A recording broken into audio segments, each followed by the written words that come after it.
Hi, this is Engineer Purnachandar from Housing Construction. கோயம்புத்தூரில் ஒரு building 5 இயர்ஸாக வந்து சரியாக மெயின்டெனன்ஸ் எதுவும் பண்ணாமல் நிறையா கிராக்ஸு பாஸ் எல்லாம் வந்து கரோஷன் ஆகி மெத்த மாடியெல்லாம் வந்து ரொம்ப பிளாக் ஆகி வாட்டர்லாம் பெனட்ரேஷன் ஆகி கீழே டேம்ப்னஸ்லாம் இருந்துச்சு. அதை நான் ரீஒர்க் பண்ண வேண்டிய கால் எனக்கு வந்தது. இதை போய் ப்ராஜெக்ட் பார்த்தம்போது நிறைய டேமேஜஸ் இருந்துச்சு. லூசன் பார்ட்டிகல்ஸ் எல்லாம் வந்து ரிமூவ் பண்ண வேண்டியதாக இருந்துச்சு. Each and every corner check பண்ண வேண்டியது இருந்துச்சு. முக்கியமாக சன் சைடு பீம்ஸு காலம்ஸு எல்லாமே கரோடாக இருந்தது.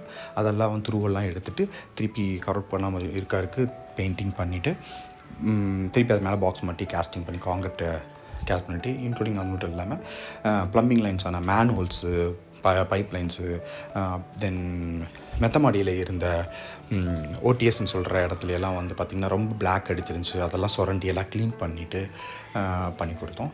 அவுட்ரு பெயிண்ட் வந்து பார்த்தோம்னா கிளைண்ட்டுக்கு என்ன பிடிக்குமோ அதை வந்து சூஸ் பண்ணிவிட்டு டேம்ப்னஸ் ஆகாமல் இருக்கிறதுக்காக பெயிண்ட்ஸ்லாம் வந்து எங்கெங்கே யூஸ் பண்ணிவிட்டு எக்ஸ்டீரியர் பெயிண்ட் வந்து பார்த்தோம்னா ஏஷியனில் 5 இயர்ஸ் வாரண்ட்டி உள்ள பெயிண்ட்டு. ஈச் அண்ட் எவரி கார்னர்னு சொல்கிற பாஸ் எக்ஸ்ட்ரா நீட்டி விட்டது, எலிவேஷன்ஸ் முக்கியமாக சைட் வால்ஸு, காம்பவுண்ட் வாலு, அப்புறம் பேசேஜஸ், கேட்டு, வாசல் எல்லாமே. அடுத்த லாஸ்ட் வந்து பார்த்திங்கன்னா ஓடிஎஸ்ன்னு சொல்ல முடியாது, ஓப்பன் டோர் ஸ்கை. அந்த இடம் வந்து டேம்ப்னஸ் இருந்துச்சு இல்லையா, ஈரம் வந்து அதெல்லாம் வந்து ரப்பர் கோட் மாதிரி, அதாவது விச் மீன்ஸ் லேமினேட்டட் பெயிண்ட் பண்ணி கொடுத்தோம்.